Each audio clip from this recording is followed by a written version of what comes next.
Oh, yeah. Told had you dreamed last night I dreamed I was at a concert. So many people, you had to stand in line. One night only, and so heavy. I didn't want to wake up. I was having such a good time. All of the barcade were tuning up on stage. Jimmy had his guitar, getting ready to play. Sam was singing, a chain gonna come. Otis was down, sitting on the dock of the bay. There was a party in so heavy. Superstar from the bay.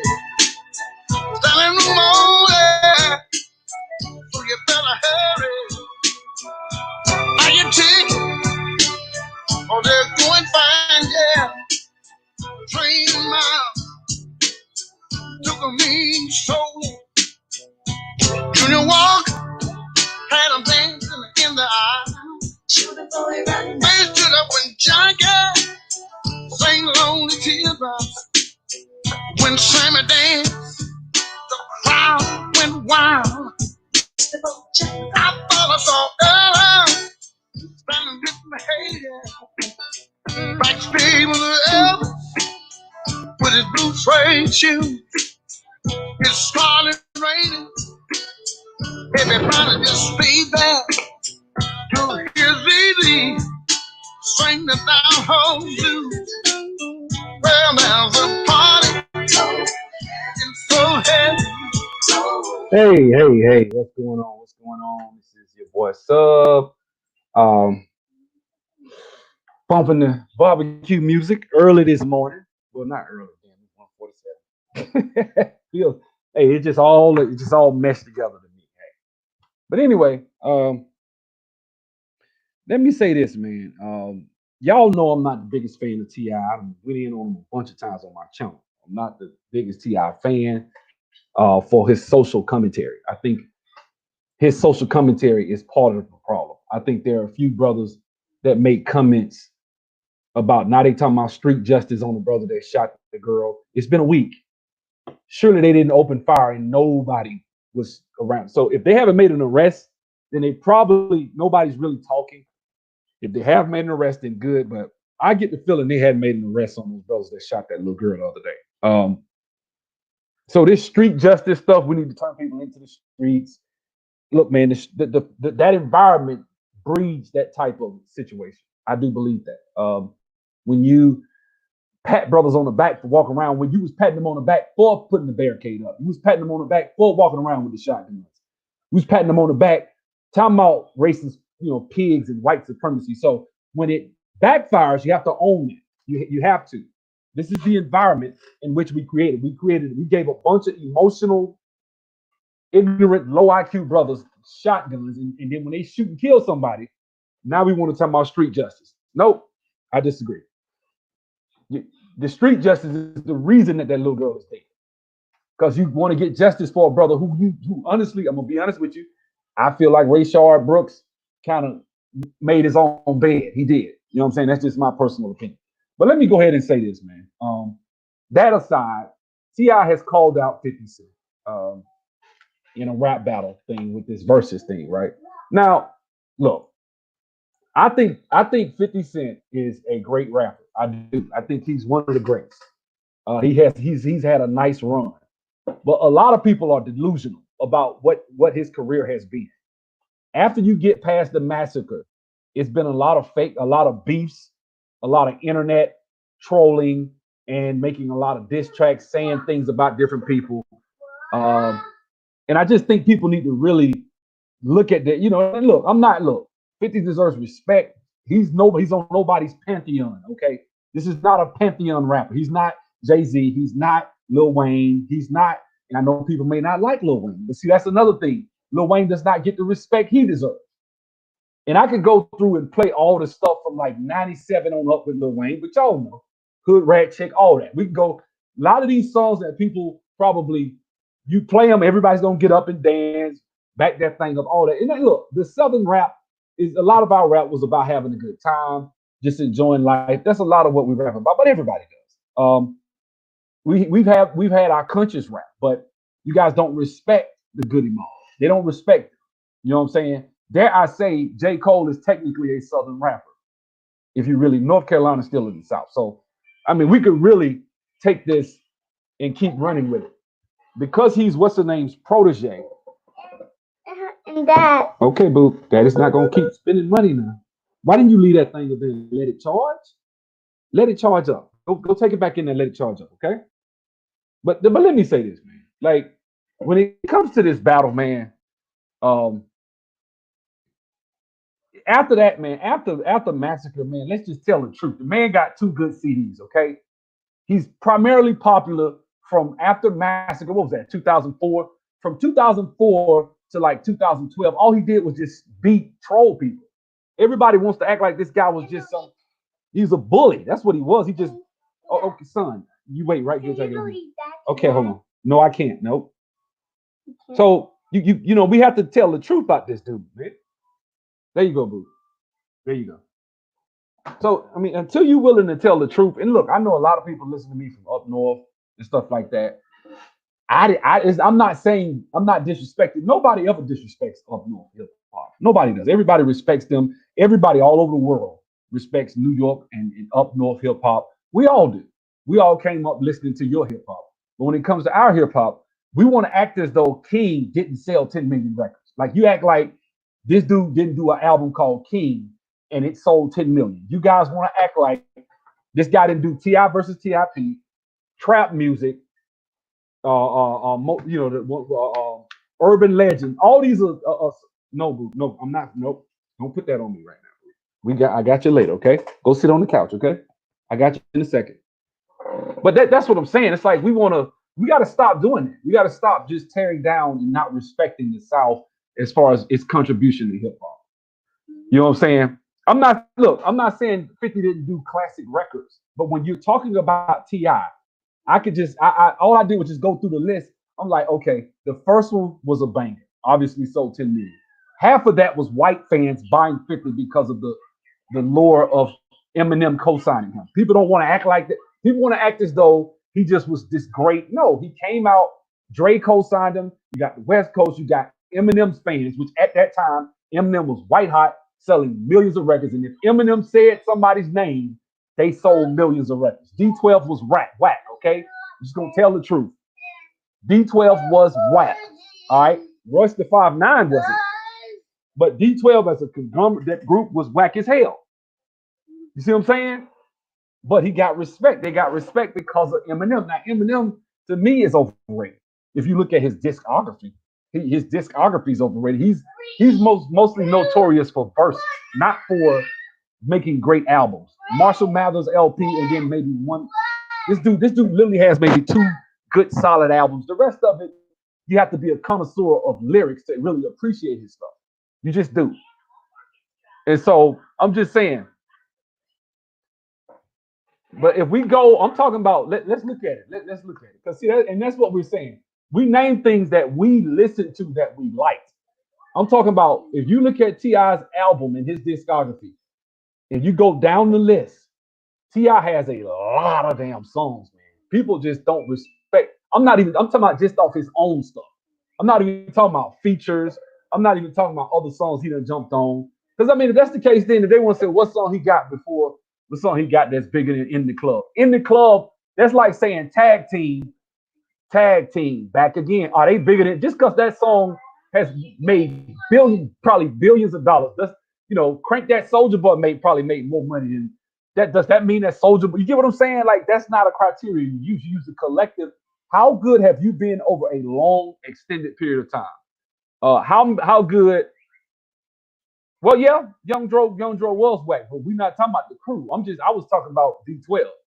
And that's the thing. Whenever we that's what I'm saying. I know I got a lot of New York people listening to me. I knew this was gonna get you guys. I knew this was gonna get you guys emotional. You guys got to admit, 50 had a good 10-year run where all he did was start beef to sell records. Y'all can't tell me he didn't. That's how he got in the game. Beefing with Murder Inc., which I'm going to be honest with you, Murder Inc. was a damn good record label, okay? People want to act like Murder Inc. was whack. Ja Rule and all them boys had the feds not got on them, which they say 50 did that. I don't know. But had that not happened, there's no way you can tell me that Murder Inc. was not a good label. You guys kind of cannibalized one of your best damn labels I've ever seen. You know what I'm saying? You guys cannibalized these guys. And a lot of you, I remember watching 106 in Park and the kids was dissing Murder Inc. I was like, damn, but it's a monkey see, monkey do type thing. Everybody, okay, 50's hot now, so it's time for us to diss Ja Rule. We sick of him. Not like Ja Rule makes some good shit. I felt that way back then. I didn't follow the crowd. I was like, okay, what's the name is a club banger? But I felt that way. Now, if you go back and listen to his first two albums, you could actually really did just the first one. You got about 5 or 6 hits on that one. After that, I jumped to Massacre. You got about 2 or 3 on that one. Then you got singles off of each. Everything he done touched got 1 or 2 singles on. That's it.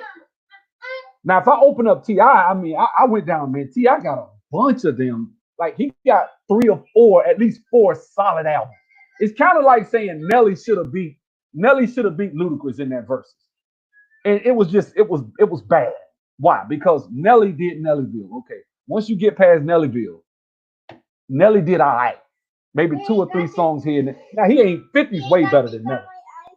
I'm not comparing 50 to Nelly, but we gotta stop. Hey, got this on the iPad. I know, boo. But you gotta stop just putting down stop.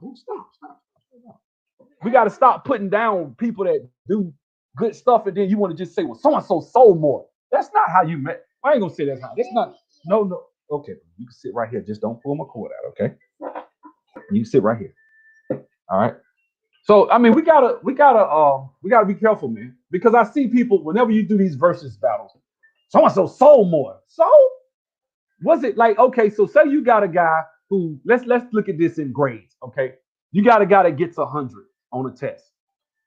You got another guy that gets a 85 on the test, right? And then all of a sudden, the guy that got the 100, then he goes down and he gets a 60. And the other guy keeps putting out 85s. Then he messes around, he gets an 85 on it. So if you average it out over a 10-year period or over the whole time they were in the class, what you wind up seeing is that the guy who was probably not graded, that didn't have the highest grade, I didn't do nothing. Stop. Let's stop.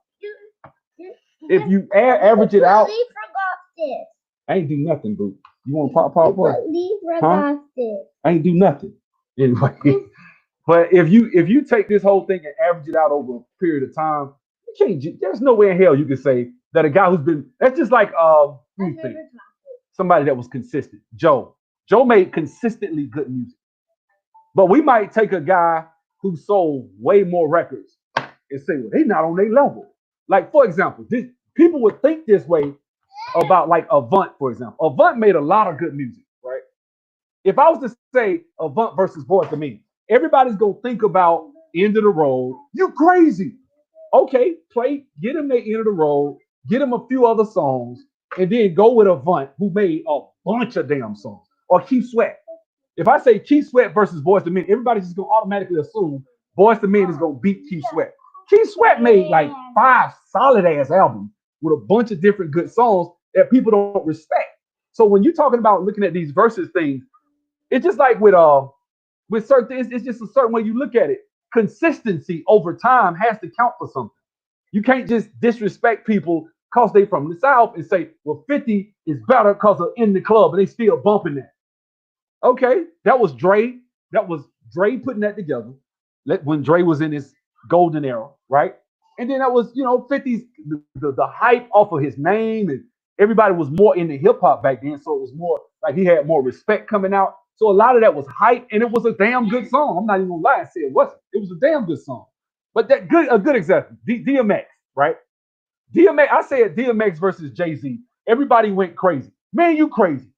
DMX and Jay-Z, you crazy. Bruh, DMX got about 4 good ass albums with a bunch of shit. If I play it, you'll be like, oh yeah, I forgot about that. Oh yeah, I forgot about that. Oh yeah, I forgot about that. It's like when it comes to the South, especially, You have to, if you're from the South, you have to be twice as good as somebody from West Coast or from up north. And even the West Coast don't get as much respect, to be straight up honest with you. But it's like that, and I'm gonna be honest with you, I think that's what hurt up north hip hop. Was like for so long they didn't respect nobody unless you might, okay, maybe Jersey, Philly, them the only two. If you was from anywhere below DC, your ass is, they whatever. And me coming from the South, growing up in the South, listening to New York hip hop, and then also being a fan of our stuff as well, I saw a lot of talent go by the wayside. And I know people that never got signed that lived in Atlanta that was hellified.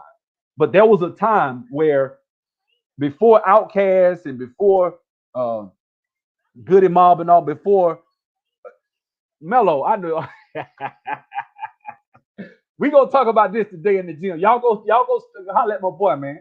Go holler at my boy. Wait, put your Instagram in there, man. Put your Instagram in there. Well, he from New York, so he gonna probably, but he been down here for 20 years, so he one of us. Shit. He one of us.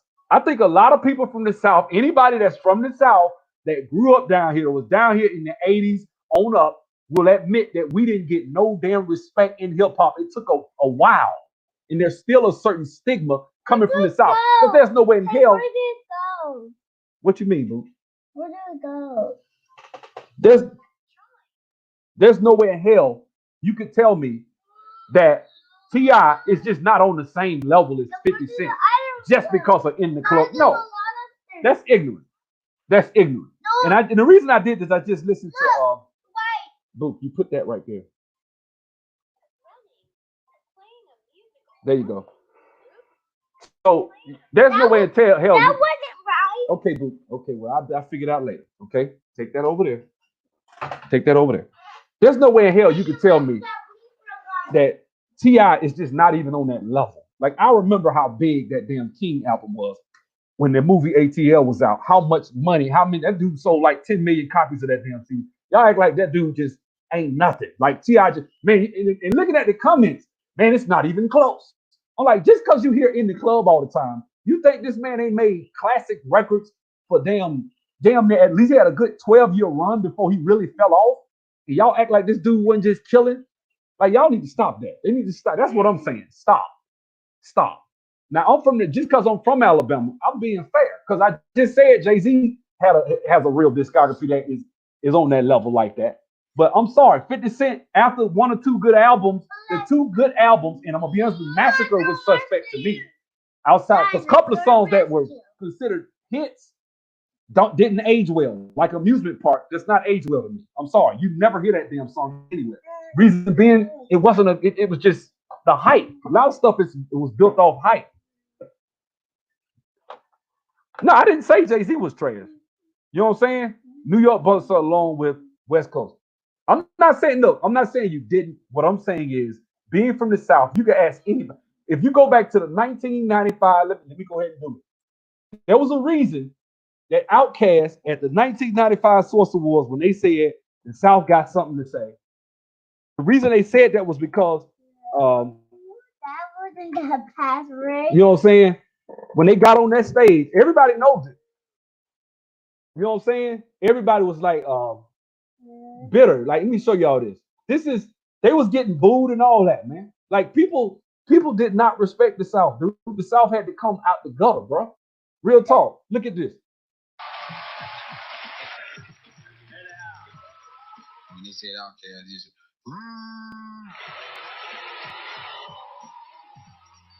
how you gonna get booed and you just won Best New Artist?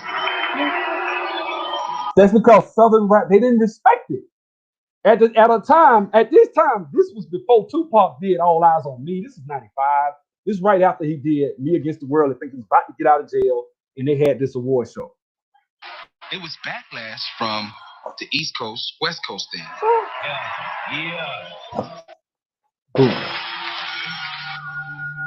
It was pretty brutal to just be in a room full of people that don't even really care about what you do. So what's up, Dre? Pressure can either bust pipes or create a diamond. And what Andre said when he got on that microphone created a diamond. But it's like this, though. I'm tired of folks, you know what I'm saying? Them closed-minded folks, you know what I'm saying? It's like Closed-minded. demo tape, nobody want to hear it, but it's like this. The South got something to say. That's all I got to say. Everybody was like this on their seats, like damn. From there, it was a wrap. I got mad respect for New York hip hop. Obviously, I'm a big Rakim fan, Big Daddy Kane. Shoot, we was working out too yesterday, Mello. But at the same time, the South never got its respect. Never. Until Master P and these guys right here. For me, it might as well have been the national anthem. The South got something to say. See Andre, Big Boy, dudes who were from right here, our area, man, Southside, East Point, and get up there, man, and say the South got something to say. Man, it turned everybody up. And it finally gave clear cut and incision from New York wannabes. This dude, if he wasn't on some of the political stuff he was, would be one of my favorite rappers. It was a great thing that they were handled in that way because it finally cut the umbilical cord saying, we don't have to impress you. We don't have to be influenced by you in the same creative way. We're going to show you. Outkast, period. Period. That's when it changed. That was the first time that people began to take Southern rap seriously. Without them, it'll be no you. They made it possible for us. You know what I mean? Without them. See, that's us. We won't diss our own. Stop all that. Stop that. Stop that screaming. Okay, well, why? Well, ask me to turn it up. Don't be doing all that screaming. What's wrong? You want to pop? You want me to turn it up? I turn it up. There you go. Now go over there and sit down. Go take it over there. Take it over there and sit right there. Go sit right there. Thank you. Sorry, y'all. At that moment, not only galvanized us around Outkast, it galvanized us around the city and being fierce about our own identity and not being patsy or second or consumer to anyone. You know, we got on our own hype. So I thank every audience member that booed. Thank you. That's all I'm saying. Southern rap did not for years. It got no respect. So to just ignore that and try to say that, yeah, a lot of y'all rock with us but still, when it came in within the industry, certain things, ain't nobody respect Southern rap, dude. When Outkast came out, they locked the game down. New York embraced them, but at the same time, you can see that 95 Source was Southern hip hop didn't get no respect. It wasn't until these dudes to Outkast and until, to me, actually one of the most underrated groups of all time, Goody Mob, which to me, I put them up there. Like I would really put them way up there.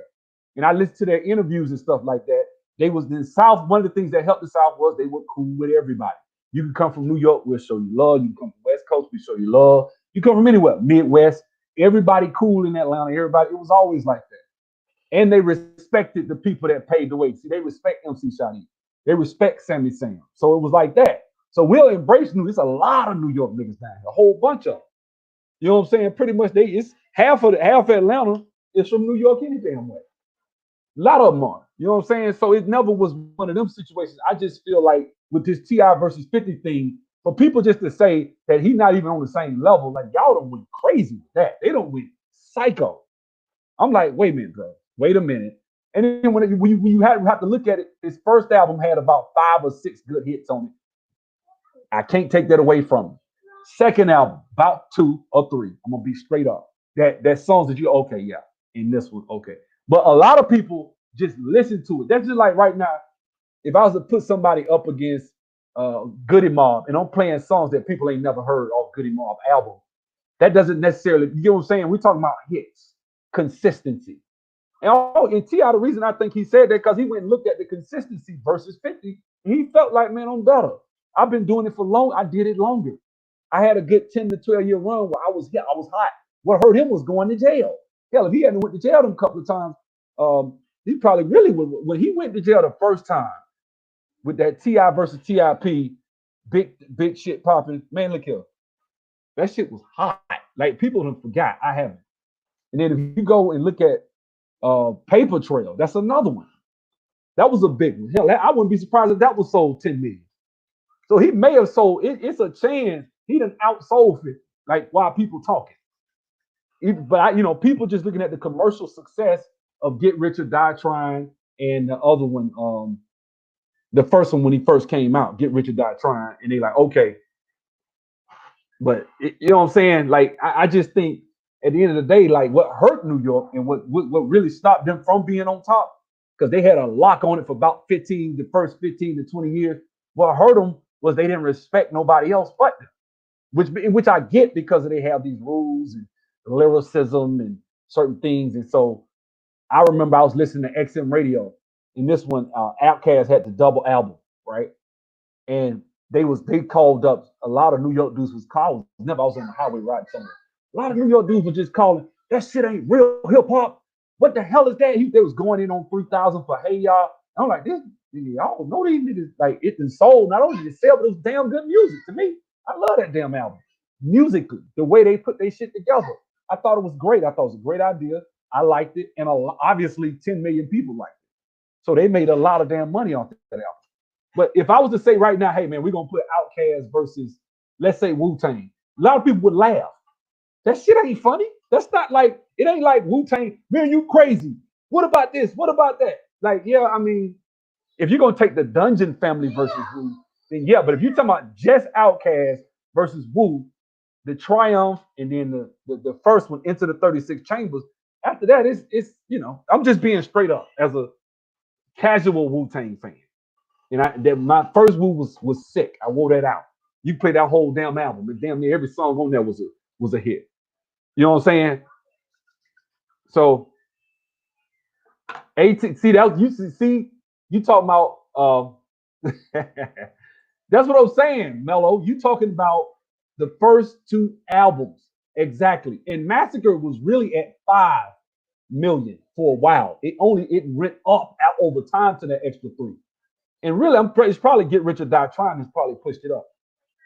I can go ahead and open it up and look at the discography and look at it, and we can see what I'm talking about. Because people think I'm just talking and just making this shit up. I'm gonna show y'all. Let's go through and let's look at 50 Cent, and let's just look at it. Because it's like that's the problem I have with it. It's like when you say some shit, people look at you, man, you crazy. No, I'm telling y'all straight facts. Like, I'm not just making this shit up. Straight facts what I'm about to do. I'm finna share my screen. I'm not gonna play it because I know they'll probably flag the video.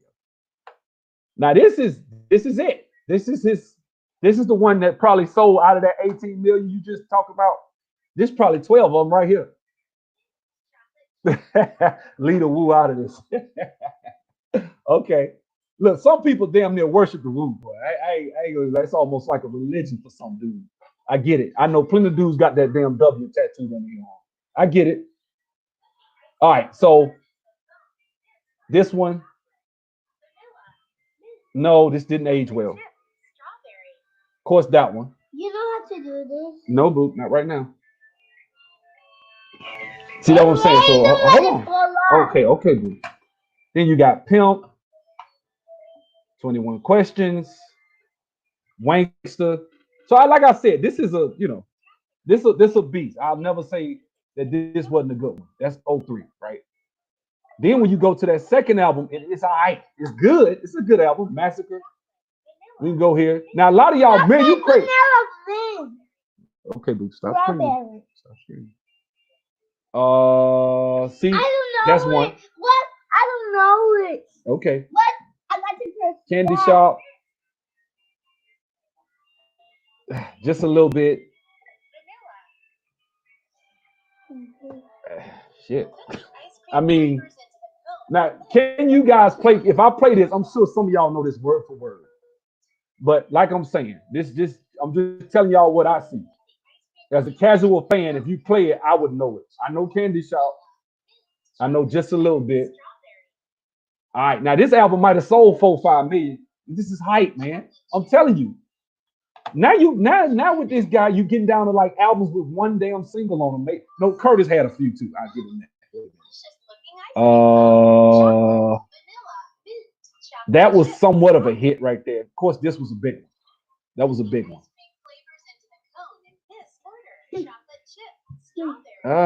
That's about it. See what I'm saying? Once you with this dude, it's like, okay, I mean, shit. I mean, you know, you had a few albums before I stepped. Hold on, what? Was this a better one?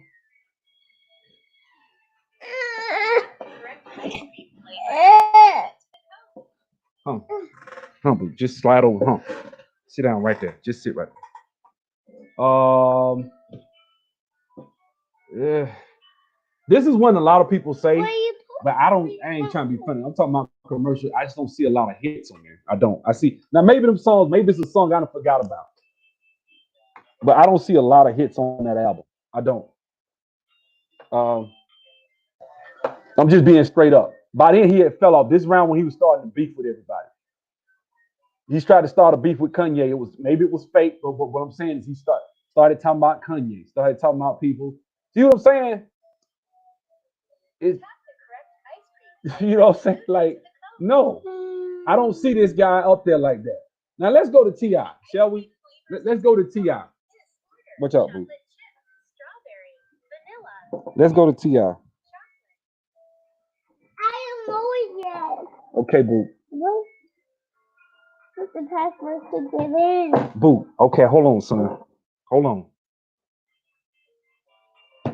Hey, I'm so tired.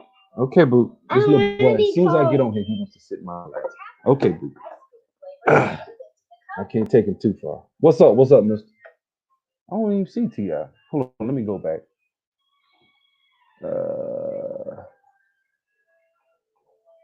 Let's go back one more. We're just gonna do it this way. T.I. And, you know. All right, let's go here. Stop, boo. Now, this is what I'm saying. Now, this dude done been out for a minute, just as almost as long, right? Let's go back. Now, I know a lot of people don't rock with this one, but this one, Be Easy. It's not for two. Okay, boo. Okay. It's not two. 24's Rubber Band Man. I kind of like look what I got, but you know, it is what it is. Let's see what else we got. That's about it on that one. Let's keep going. Hold on, boo. Yeah. Which one after that one? Urban Legend. How do I get all these albums? Show more. Urban Legend. Strawberry. I think this one. Let me see. Strawberry. I'll do it later. Motivation. You don't know me. ASAP. Get Loose was a big one. Let's keep going. It's that. Bring 'Em Out was a big one. The iPad's dead. I ain't gonna mess with that. Okay, boo. Well, use this one right here. The iPad's Okay, dead. okay. Let's use this one. That iPad's dead. No, it's not. There you go. You just got to get off this stuff here because I'm not spending no money. You always trying to spend my money. All right. So we got that one. And I'm probably skipping over a couple of ones that people like, but you know, right now we just talking about the surface stuff, right? So I'm gonna keep going. Now we on King. This was a big one. Obviously, this is the one that sold 10 million, right? That was a remake, but okay. What you know was real big. Let's see. Ride With Me was one. Top Back was major. You know what I'm saying? That's about it. I'm gonna leave this one with about 3. Some of these songs a lot of people get, but I'm not gonna. This was a cool one, but I ain't gonna do that. I'm just gonna skip all that off. So he keep coming now. He done came with better albums over time. That's what I'm saying. Over time. So he'll drop an album and it'll have 3 or 4 good songs on there. You know this was a big one. Let's see what else he had on here. Swagger Like Us was on here too. I thought that was on Paper Trail. Paper Trail. My Tight Touchdown. Nope. Show it to me. Nope. We do this. Nope. This probably one of his weaker ones. My Swag was one. That's about it. About 2 of them on here. But this album did well. Hold on, Luke. This album actually did well commercially too. You know what I'm saying? You talking about commercial success, because that's the same. Like the rules change when it comes to the Southern rap. Then we get the Perpetrator. Can you See, it's just way more albums, better albums. Okay, I will. Give me a second. It's better albums. It's better albums over time. That's what I'm talking about. Whatever you like, live your life. Then he had What's Up, What's Happening, right? I like this one. This was hard right here. That wasn't a hit, though. When he Swagger Like Us was one. See what I'm saying? This dude has been consistent way longer. What years? And then we talking about over time. By now we in what? 2008. By then 50 was starting beats with people. This man was like shit. At this time when this was out, he was pretty much the number one rapper between him and Lil Wayne at the time. Then he went to jail. Okay. Okay, boo. Okay. So he'll have a couple of these other albums got some one-offs on them too. Watch out, boo. A couple of these other albums got one-offs on them and stuff like that too. But now after this, now you can start. So, okay, he's starting to fall off. This when he finally got out of jail, and then he did No Mercy. Now you starting to get into some, whatever. But he still had a couple of them on here. I think if it ain't about the money, one of them. But anyway, these are kind of like, okay, now he's starting to fall off a little bit. But 50 by then had fell off after the second album. I'm being straight up with you. This dude got way better albums over time. It's not like it's just open and shut 50. Even if you say 50 wins, okay, cool. It ain't like 50's just separated. That's what I'm talking about. It ain't like 50's like, man, he ain't even on his level. You guys are looking at, okay, he did a deal with Stars. You're looking at, okay, he did the vitamin water deal. And that, in your mind, makes this guy, that's what put Jay-Z on the top 5 rapper list, to be straight up with you, was his business acumen. Because when people say Tupac is better, Jay-Z actually gets upset about that stuff. You know what I'm saying? Not realizing like, dude, technically I would put Tupac over you as well. But that's what I'm saying. But these guys, when you get to this level with T.I., when you get on this type of stuff, T.I. gonna think he the best ever. He's starting to think that way, which is cool. When you get to this level, where you done it consistently over a couple of decades, where you can touch 2 decades, maybe damn near 3. If you start the 90s, because he was doing stuff back then. You know what I'm saying? This man gonna feel that way. So that's all I'm saying. Now some of these mixtapes or whatever, now you getting iffy up in here. I will give you that. Us or else, this is okay. Now he getting on that country stuff. That's it. But we can at least say that this Urban Legend, King, this you can skip this one. And this one, that's 4 solid ass albums with at least 2 or 3 hits on each one. Damn that, man. You can at least say it's a battle. But why is it not even a battle? Why are people saying it's not even close? Because it's 50 and he's from New York, and New York is big. You know what I'm saying? Hit versus hit, T.I. don't have. Okay. Hit versus hit. Off that first album, that's probably half of 50 Cent's hits right there. That first album. Let's just keep it a buck. Now, I would say this. I don't think T.I. has an album that has as many hits on it as Get Rich or Die Trying. I'll say that. And I'll be like, yeah, you're right. But King sold just by damn. You could put King up against Get Rich or Die Trying. It ain't that damn far as if you just want to go off sales. But what I'm saying, all I'm saying is this. It's not a far-fetched competition. That's all I'm saying. I ain't got to say who's going to win. I believe T.I. is a better artist. That's just me. I believe T.I. is a way better artist than 50. I don't think his music has aged as well. I think 50 has a lot of hits, but 21 Questions and In the Club are his biggest 2 songs. Other than that, I just don't see it. And those are off his first album. The rest of them, they're hits, but they kind of he can be touched. It ain't like this dude is just untouchable. That's all I'm saying. That's all I'm saying, man. Let's stop it with just overly like, oh, it's not even close. I'm like, no, y'all catch them. And plus, I forgot, Mello, you from Queens, so I know you ain't gonna see it this way. You from Queens too? This your home. This from where you at? This your homie. So he from around the way. So I know you ain't finna see it like this. That's like me. You know what I'm saying? No, I ain't gonna see it like that. But let's just act like I ain't gotta say he the king of the South. What I'm saying is let's stop acting like. Show you something. Okay, boo. Let's stop acting like it's not even up for discussion. I don't rock with Nas, to be honest with you. I don't even put Nas in my top 5, but I can see why people put him there. I see it. I see why people put Nas there. He ain't in my top 5, but I give you that. I see why he's in people's top 5. He ain't even in my top 5. I put Rakim over Nas. That's just me. You know what I'm saying? Let me see what you said. The reason it didn't age well because 50 Cent getting played at every Miami and Vegas pool party. Facts. It does age well. Well, hey, it is what it is. 50, look, In the Club is a birthday song. So it's kind of like when Luke had that, what's that song? Say, what's that #1 birthday song? That song right there. That song is big. Certain songs like Tag Team, they drop one damn single. They probably still touring off that one damn single. Crank That Soldier Boy is major. One single. So I'll never just, so you can't just, get what I'm saying? But because of that, that's just like if I say we put Keith Sweat versus Boyz II Men, like I said earlier, a lot of people would pick Boyz II Men. Man, you crazy. It's not even close. Boyz II Men, after about 2 albums, ain't do shit. Real talk. Seasons of Loneliness? No. Keith Sweat, that damn first Keith Sweat album, Boyz II Men, nope. They ain't got one album touching that damn Make It Last Forever, Keith Sweat. Not one.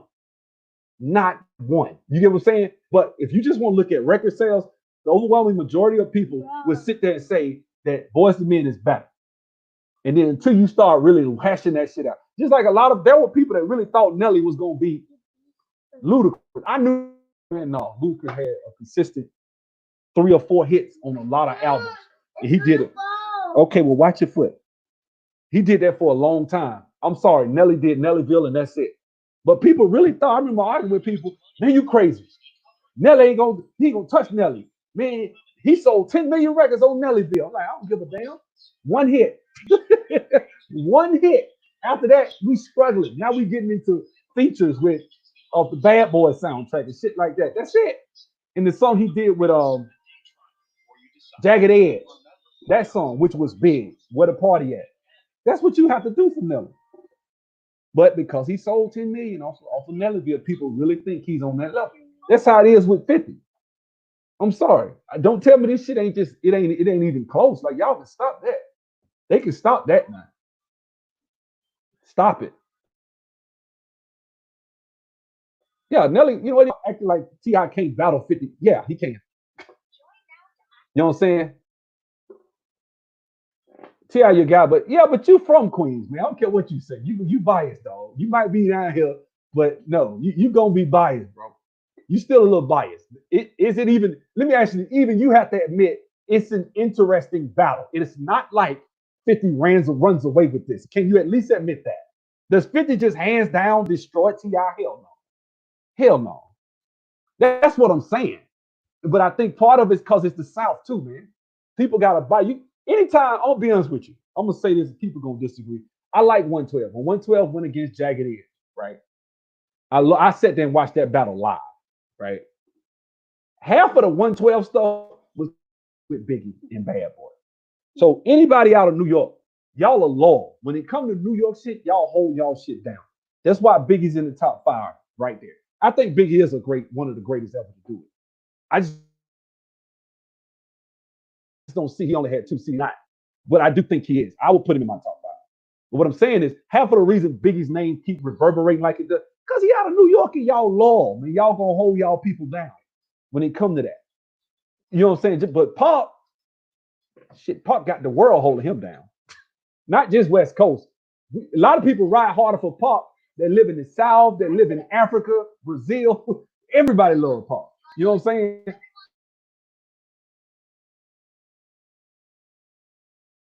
Big out there, Puffy spending money trying to make sure people remember who Biggie was and stuff. It is what it is. So I see a little bias with that. You know what I'm saying? Biggie not in your top 5? Okay. I'm sorry. I'll pick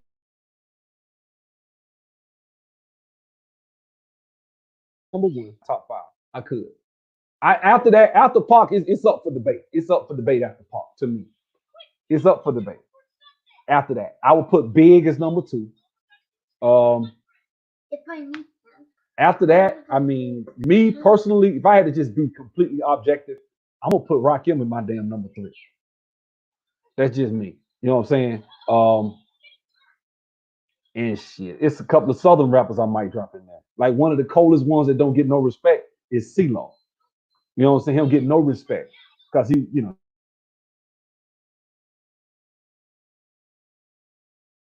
questionable. There you go. There you go. See, that's one. That's a dude that don't get no respect. Face Mob don't get no respect. You all right. You all right when you start talking about discography. You all right if you really are objective. But they're not gonna be objective because he's from the South, man. The South ain't gonna get as much respect. That's just the way it goes. You know what I'm saying? Yeah, Pac had an impact over like a 4-year period, if you really think about it.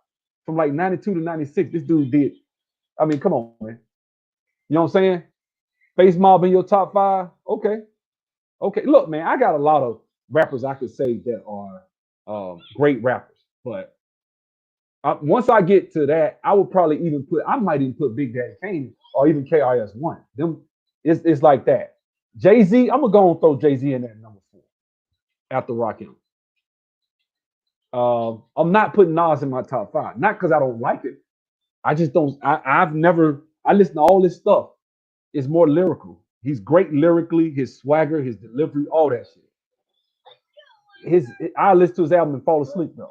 I'm just being straight up. Unless you have to be awake and in the mood to listen and listen to something that somebody that's the wordplay and make you want to listen and do whatever. You know what I'm saying? Okay, I respect that. You know what I'm saying? But I would put Nas at number 6. I would, and I love 3000. I've seen 3000 deliver some great stuff. I'll probably put him at 7. 5, I don't know. It's up in the air. It might be Big Daddy Kane, might be KRS-One. I don't know. I would say Big Daddy Kane. As far as who had the most influence with me, would be Big Daddy Kane.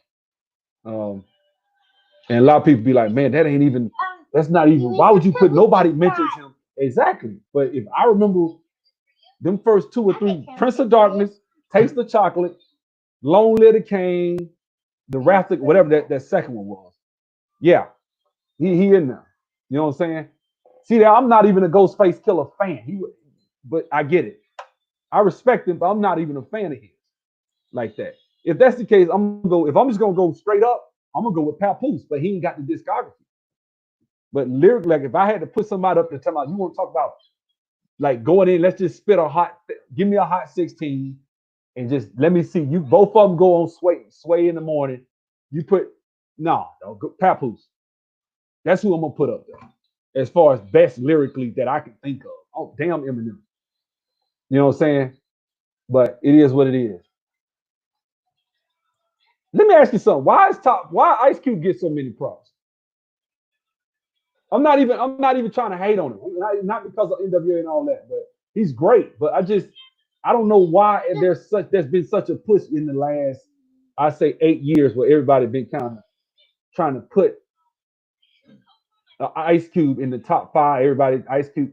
And I'm like, he just kind of snuck in there because when he was doing his thing, when he was hot, like with Death Certificate and America's Most Wanted and Kill at Will, that whole little that one, that was about it, man. I mean, those were great, but a lot of those ain't just bangers like that. A lot of people do put Ice Cube in there. Oh yeah, plus I forgot LL. Forgot about LL.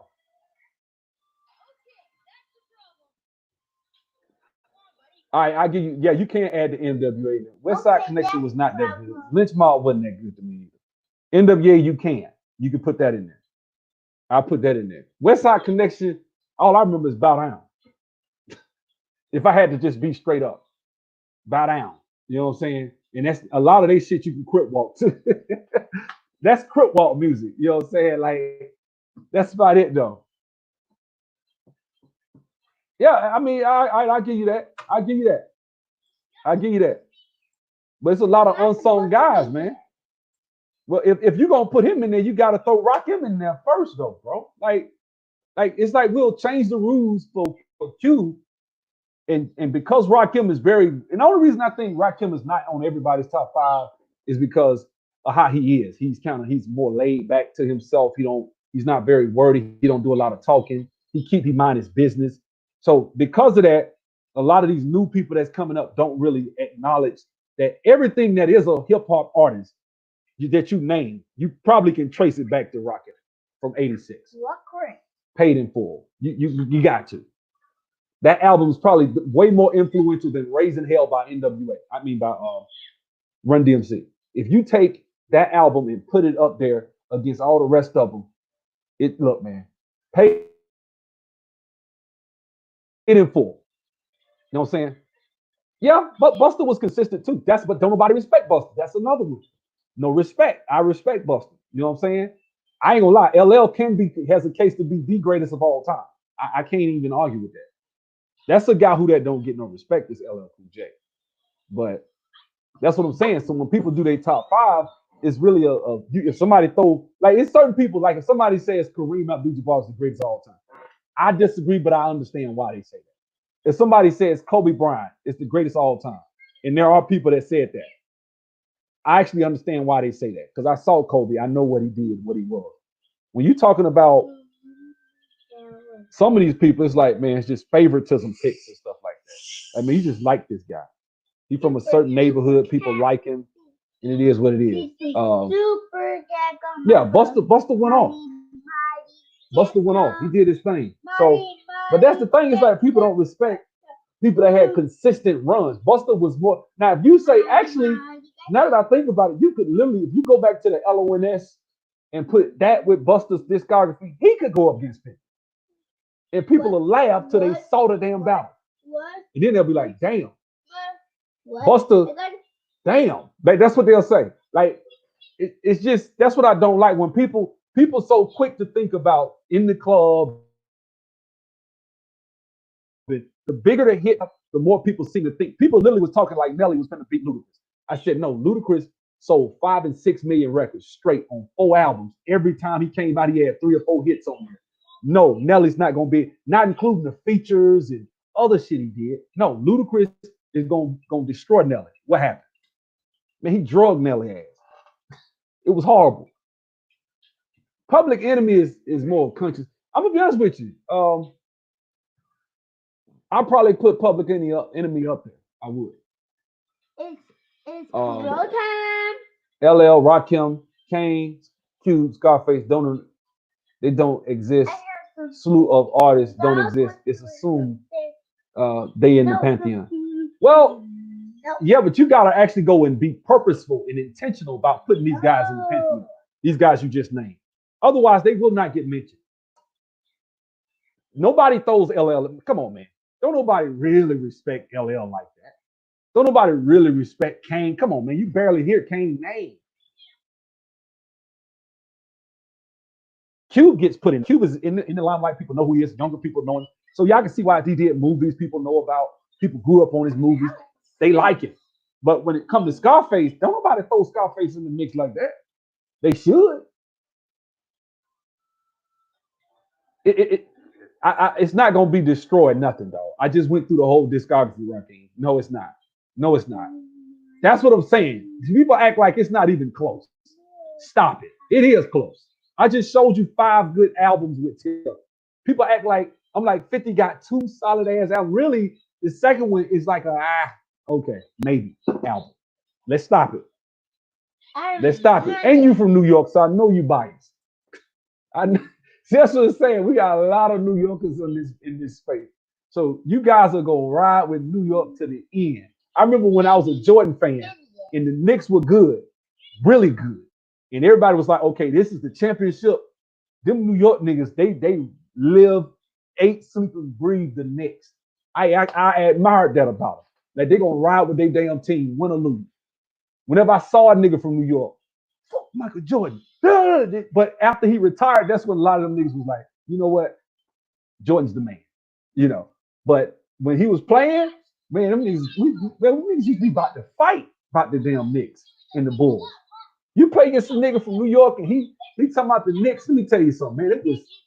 People look at them teams now and they be like, man, they wasn't that good. Jordan wasn't playing like shit. Don't tell me them Knicks would knock your ass out. You go through that lane talking about playing them weak. Charles Oakley, Anthony Mason, them guys wasn't playing. Xavier McDaniel, And but now when I talk about it, it's like they don't get no respect. That's what I don't like about prisoners of the moment. People are very much prisoners of the moment. People love to try to say, well, this is this, so this is the greatest. No, it's not. Like it's been done before. Like until they had that Michael Jordan documentary a couple of weeks ago, a lot of these young cats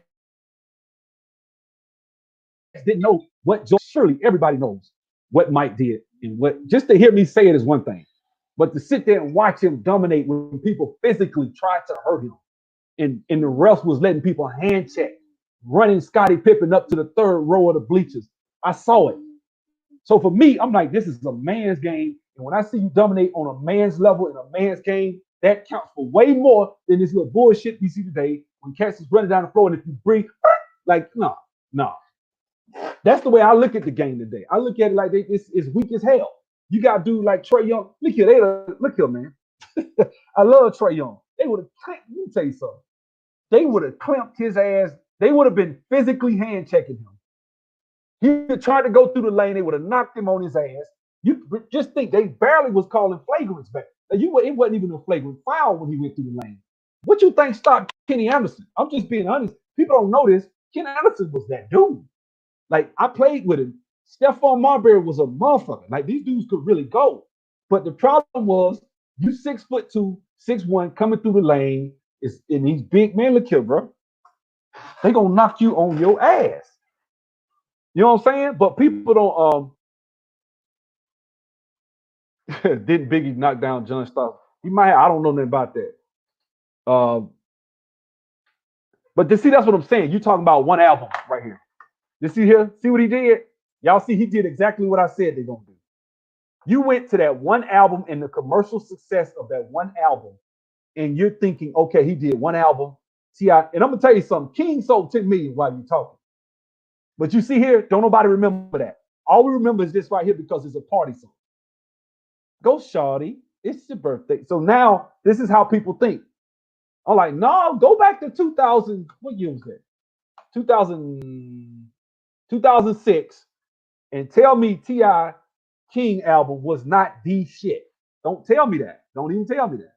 Get Rich or Die Trying had a nice run, but don't tell when King was hot. There's a reason that damn album sold 10 million records.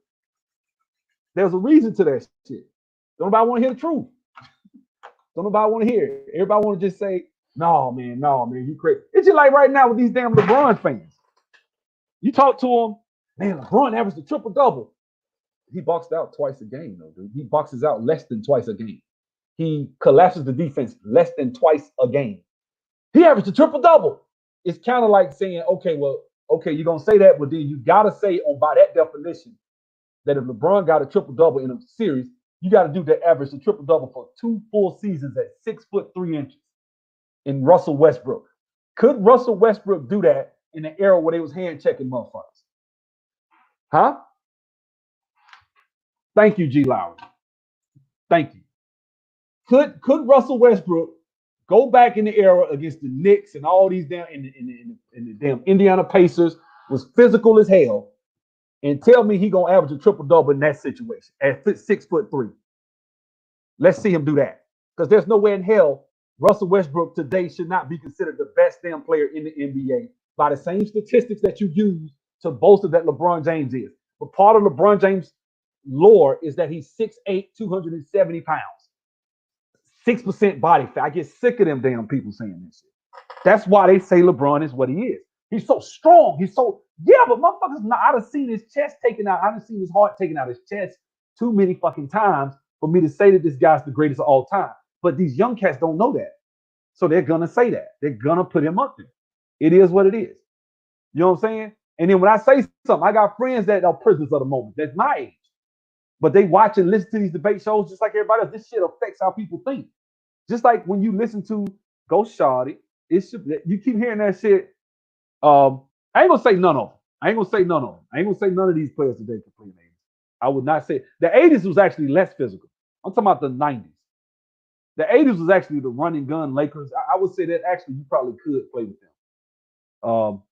But as far as today, it's just when they think about it this way, and I love Iverson, but I'm gonna tell the truth.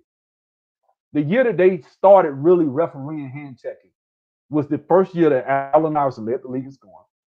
It was also the year that they started giving Steve Nash MVPs. Before, when they weren't calling hand checking, Steve Nash was a fucking role player coming off the bench. Come on, man. Let's look at it. When they started refereeing hand checking, the point averages went up 10 points for a lot of mediocre guys that was averaging 15, 16, which ain't mediocre, but guys that were averaging 15, 16 points a game. When they started refereeing hand checking was around 2005. That's when shit got crazy.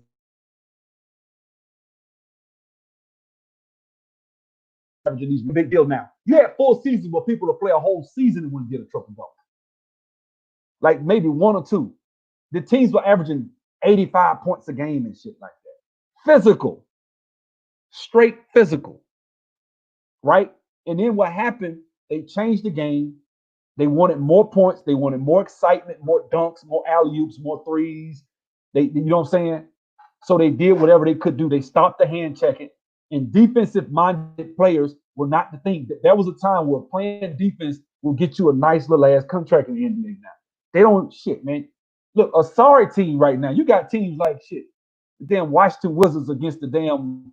Let me think of some weird ass team. Shit, I don't know. I had to think of a team. Memphis. The damn score will be 135 to 142. You be like, how the hell? Are those players that much? Are those players 50 points better per game better offensively just because motherfuckers can dribble? Like, that's what everybody thinks. That's why I hate watching the fucking game now. Oh, yeah, Iverson, my dude. Iverson, my guy. I'm not disrespecting Iverson by no stretch. He was all hard. But facts are facts. I love Iverson, but that is what happened. You remove hand checking, it helped him.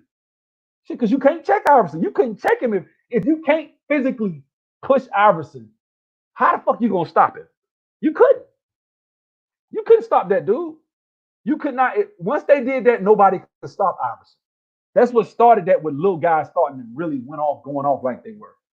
Up until that point, man, look at man. People don't respect these dudes. Travis Best was a motherfucker. Travis Best, Stephon Marbury, Rod Strickland. That's another one people don't respect. People think these guys, the guards weren't that good. Shit.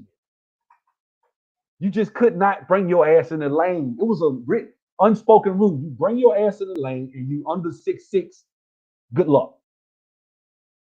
Good luck, because they're going to knock you on your ass. And the refs going to let them. It was almost like you weren't even supposed to run. You couldn't even run through the lane without motherfuckers bumping you. That's how it was.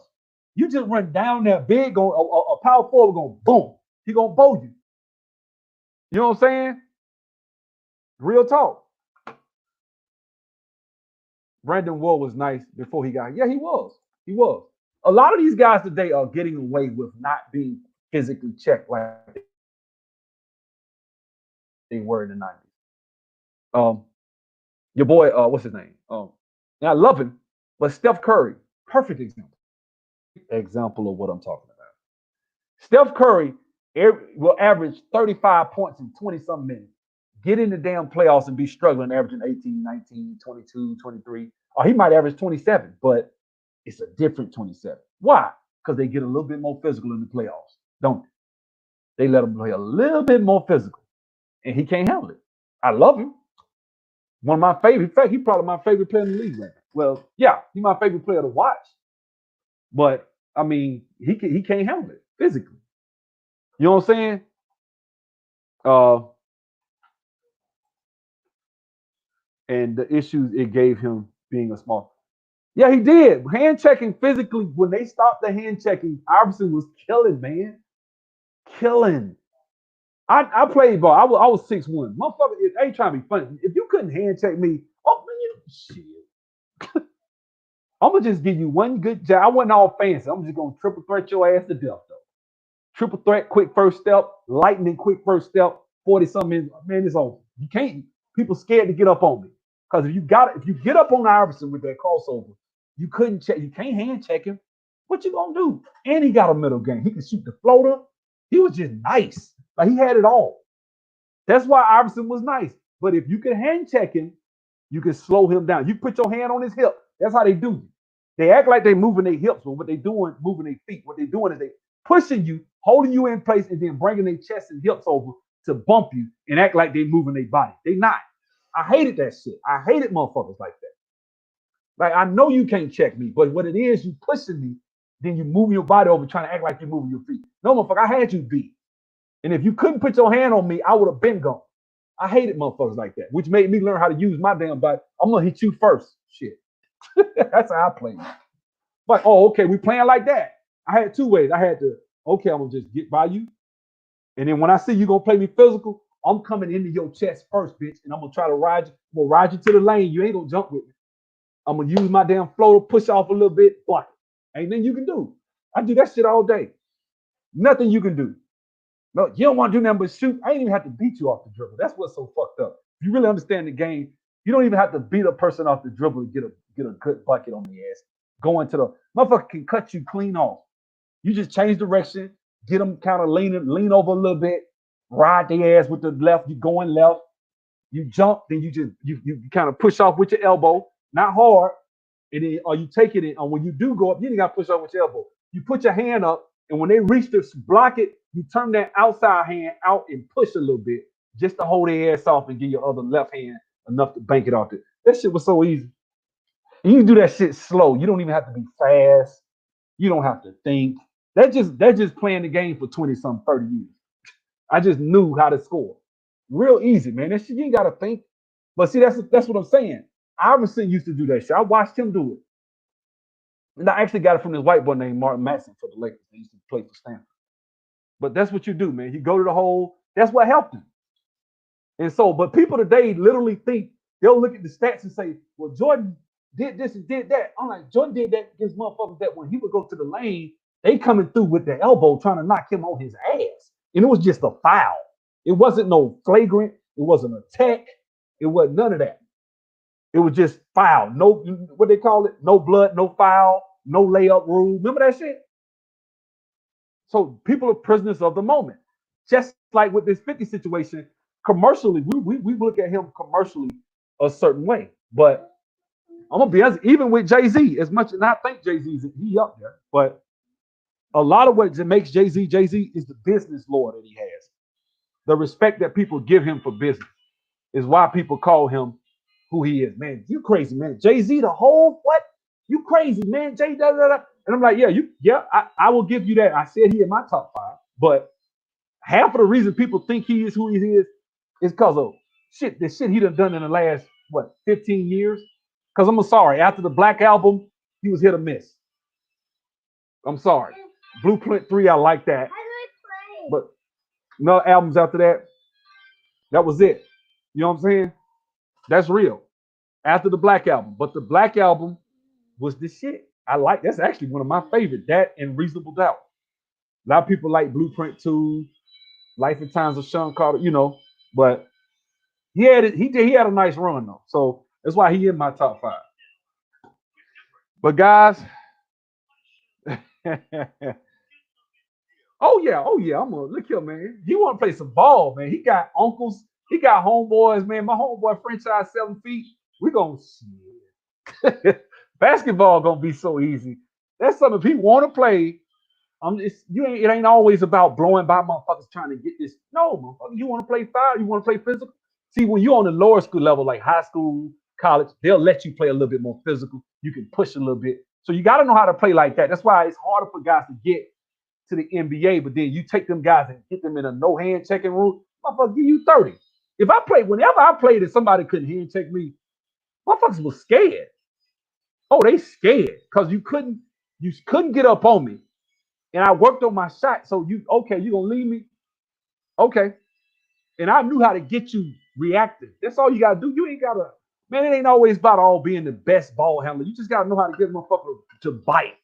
That's it. Once he bite, you got him. Now you can outthink him. That's why I started lifting weights, because I knew when I started getting up, because I could jump, I could look at the rim with my eyes. But motherfuckers used to always try to just come and just push me out the way. I hated that shit, made me so mad. I said, okay. And so I started going to the hole and initiating contact. And then I would find a way, you either going to get a foul or I'm going to finish, or I'm going to do both. And I knew how to do it. It's easy, man. This shit, basketball, let me tell you, one of the easiest things I ever did in life was play basketball. That shit's so easy. All you got to do is work on your game. All you got to do is work, you will get results. If you apply yourself, and think. No, If you apply yourself, over there. oh no, boo. Press the button.